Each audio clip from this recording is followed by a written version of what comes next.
तो अब बात क्या है, एससी और एसटी आपको पता है रिजर्वेशन कैटेगरीज के अंदर आती है, पर अब सवाल उठता है क्या इन लोगों को भी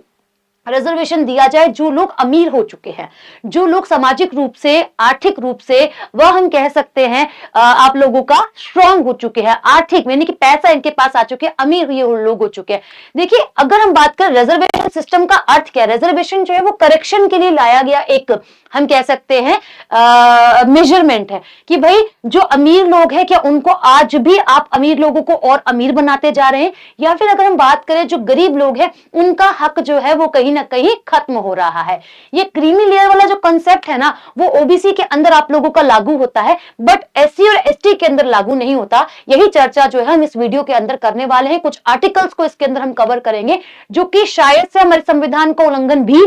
करते हैं अगर हम इसको लागू करते हैं तो। ठीक, होप आप सभी को इसके बारे में अच्छे से समझ में आया होगा। अब हुआ क्या है, सुप्रीम कोर्ट के अंदर एक याचिका डाली गई है एडवोकेट अश्वनी कुमार उपाध्याय द्वारा, और इसके अंदर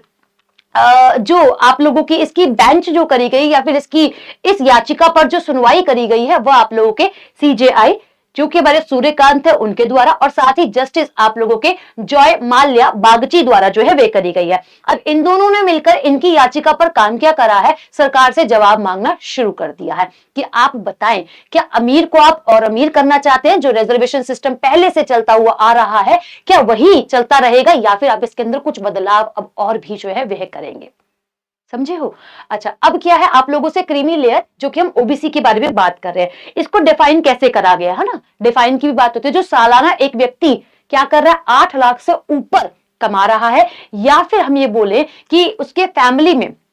8 लाख से ऊपर का पैसा जो है वे आ रहा है, तो वो क्रीमी लेयर के अंदर आएगा। और अगर हम बात करें नॉन क्रीमी में कि वो 8 लाख से जो है वो कम कमा रहा है, मतलब अगर मैंने 1000 बोल दिया तो माफ कीजिएगा, 8 लाख से ऊपर की आय अगर वो कमा रहा है तो क्रीमी लेयर में। और वहीं अगर हम बात करें ओबीसी जो है आप लोगों का इसी कैटेगरी को लेकर 8 लाख से कम कमा रहे हैं तो वो नॉन क्रीमी लेयर के अंदर जो है वे आ जाएंगे। हालांकि इसके अंदर एग्रीकल्चर को इन्वॉल्व जो है वो बिल्कुल भी नहीं करा गया है ना। फैमिली इनकम अगर 8 लाख से अबव है तो वो, और एग्रीकल्चर को रिमूव करके, है ना, दोनों कैटेगरीज के अंदर एग्रीकल्चर को रिमूव करके, तो यहां पर आप लोगों का कोई भी सर्टिफिकेट जो है वो नहीं मांगा जाता है अगर हम क्रीमी लेयर की बात करें, क्योंकि तो रिजर्वेशन तो मिल ही नहीं रहा है। वहीं अगर हम नॉन क्रीमी की बात करें, ओबीसी सर्टिफिकेट आप लोगों से रिजर्वेशन के लिए मांगा जाता है। अब रिजर्वेशन किसके लिए दी जाती है आपको पता है, सरकारी नौकरियों के लिए मुख्य रूप से,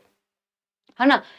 सरकारी पेपर के लिए। पेपर होगा, आपको पता है टीना डाबी वाला केस की प्रीलिम्स जो है उन्होंने अपना इस बेसिस पर ही क्लियर किया था, बाद में उन्होंने टॉप करा तो वो बात अलग है ना। चलो उसको भी डिस्कस करेंगे आगे हम। अब ये डिबेट जो है वो क्या चल गई, ये कब आया, इसके ऊपर जजमेंट जो है वो कब सुनवाई की गई थी ओबीसी को लेकर, इस पे थोड़ी सी बात कर लेते हैं। क्रीमी लेयर की अगर हम बात करते हैं तो जो आप लोगों की बात करेंगे एजुकेट और socially advance member of OBC category के जो लोग हैं उनके लिए लाया गया था कि भाई उनको क्या किया जाए, जो आगे बढ़ चुके हैं, जो बेहतर तरीके से मतलब अपनी जीवन जो है वो जी रहे हैं, उनको इससे जो है वो कर दिया जाए आप लोगों का, यानी कि इस कैटेगरी के अंदर रख दिया जाए, इनको रिजर्वेशन वगैरह सिस्टम जो है वो ना दिया जाए। 1992 के अंदर आप लोगों की क्या होती है, 1971 के अंदर संस्थाना कमीशन जो है वो आती है 1971 के अंदर, जिसके अंदर क्रीमी लेयर के बारे में जो है उस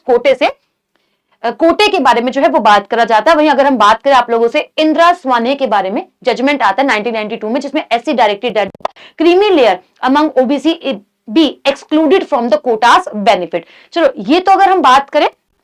ओबीसी के लिए जो है वे आता है। अब बात क्या है इसके अंदर, अगर की पॉइंट्स को यहाँ पर समझते हैं,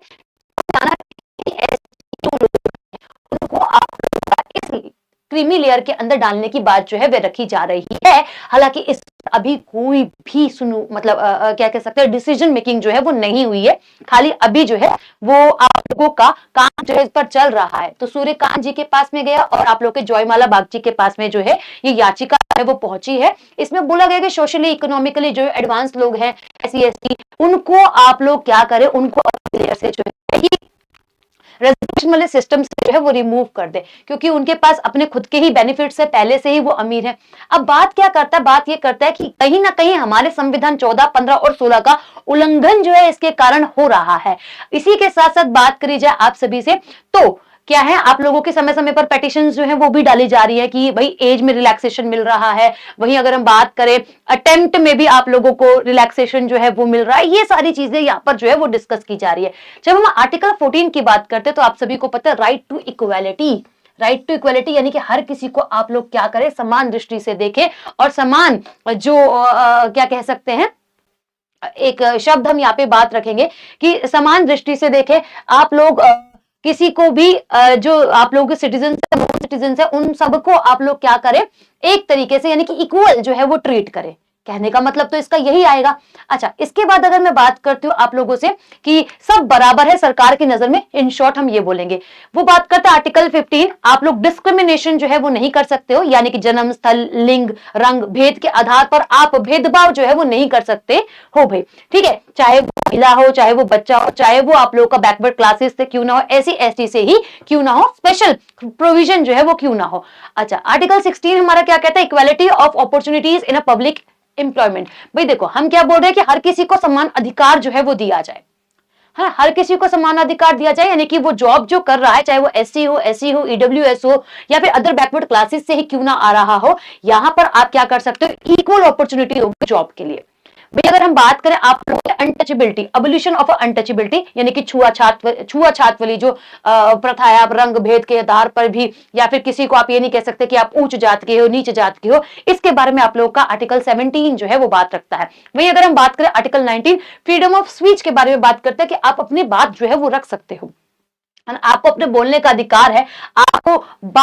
बात और विवाद है उसका करने का अधिकार है, कानून के दायरे में रहेगा। ये बात इसके अंदर जो है वो बताई गई है। अच्छा, अगर हम बात करें आर्टिकल 21 की, right to life and personal liabilities, यानी कि अगर हम बात करें राइट ऑफ लाइफ, सिंपल अगर मैं बात करूं, प्रिवेसी, डिग्निटी, लाइवहुड, और अगर हम बात करें अपने एनवायरमेंट को स्वच्छ रखने को भी लेकर, तो यहाँ पर आर्टिकल 21 आप लोगों का बात रखता है। आर्टिकल 38 की अगर हम बात करते हैं तो आप लोगों का state to promote the welfare to people, यानी कि सोशल जस्टिस की बात यहाँ पर आप लोगों से जो है वह करी गई, जहां पे हम बात करते हैं अपने DPSP को भी लेकर, आर्टिकल 38 को लेकर। वही अगर हम बात करें आर्टिकल 41 को लेकर, right to work, education and public assistant, तो जहां हम बात करते हैं आर्टिकल 41 को, यानी कि राइट टू वर्क, सिंपल शब्दों में अगर हम बात करें राइट टू वर्क, ये राइट टू एजुकेशन, ये सारी चीजें इसके अंदर आप लोगों की आ जाएगी, यानी कि सोशली अगर हम बात करें ये सारी चीजें इसके अंदर कवर करें। आर्टिकल 46 आप लोगों का promotion of SC ST and weaker section, वही वाली बात आ गई जिस पर हम जो है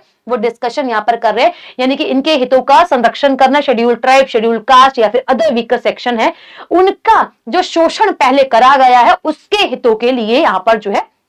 रिजर्वेशन सिस्टम जो है वो दिया गया। आर्टिकल 51 ए फंडामेंटल, यानी आर्टिकल 51 जो है आप लोगों का ए फंडामेंटल ड्यूटी के अंदर जो है वे आ जाता है। जब संशोधन हमारे संविधान के अंदर आप लोगों को पता है किया गया था, 42nd कॉन्स्टिट्यूशन अमेंडमेंट किया गया था 1976 के अंदर, उसी से ही जुड़ा हुआ फंडामेंटल ड्यूटी आप लोगों का साइंटिफिक